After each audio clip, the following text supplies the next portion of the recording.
If you spent any time in Gilbert lately, you already know something. This town doesn't just have restaurants, it has pockets. Little zones with completely different energy. And depending on where you hang out, it usually says a lot about what kind of lifestyle you're looking for. So today we're breaking down what I believe are the 4 best shopping and dining zones in Gilbert, and what each one actually offers. Okay, first up, downtown Gilbert. Gilbert Road between Elliott and Guadalupe. Water Tower Plaza, the whole Heritage District. This is the original heartbeat. If you want patios, brunch, date nights, live music, people walking around on a Friday night, this is your spot. You got staples like Joe's Barbecue, Postino's, Oso, plus new concepts constantly rotating in. And what makes it different is the walkability. You can park once and bounce around. It actually feels like a downtown, which for a long time, Gilbert didn't really have one. And it doesn't stop there. There's a massive new project happening right now called Heritage Park that's going to bring the next level of retail, dining, and luxury living right into the downtown core. We're talking recognizable brands, elevated concepts, and true walkable condo-style living layered into everything that already exists. That changes the game, because up until now, downtown Gilbert has been amazing for dining and nightlife, but true live, work, play downtown living has been limited. Heritage Park pushes this whole area up to another level. Now here's the trade-off. It's busy. Parking can get tight on weekends. And if you live nearby, you're paying a premium for proximity. But if you want energy, you want something happening, this is hard to beat. Okay, next up is SanTan Village,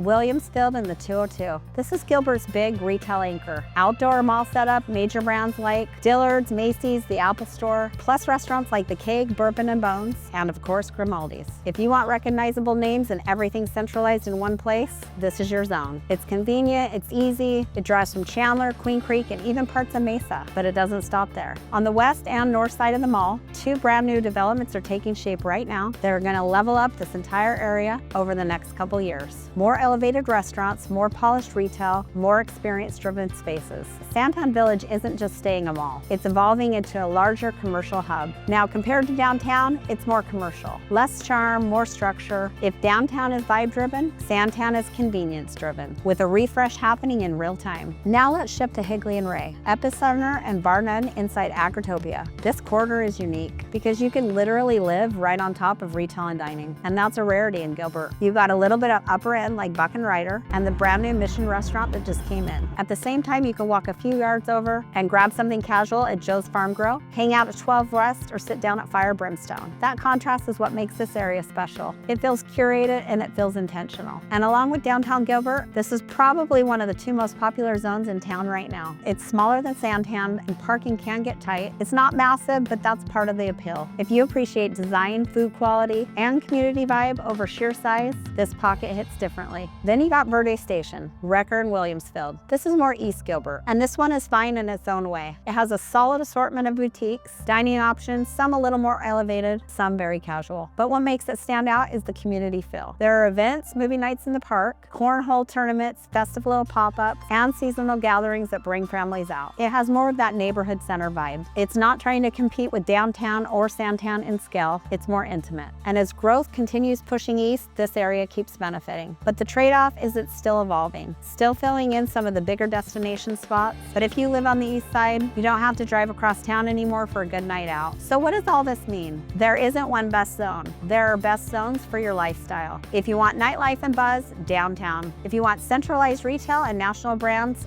SanTan. If you want curated, walkable, live on top of dining, Epicenter. And if you want east side convenience with community events, Verde Station. And here's something I've noticed over the years. Where people spend their weekends usually lines up with the kind of neighborhood they end up buying in. That's not random. Lifestyle and real estate are tied together more than people think. Okay, so here's the big picture. Zooming out, the upside, more options, more retail, more restaurants, more reasons to stay in Gilbert instead of driving to Scottsdale or Phoenix.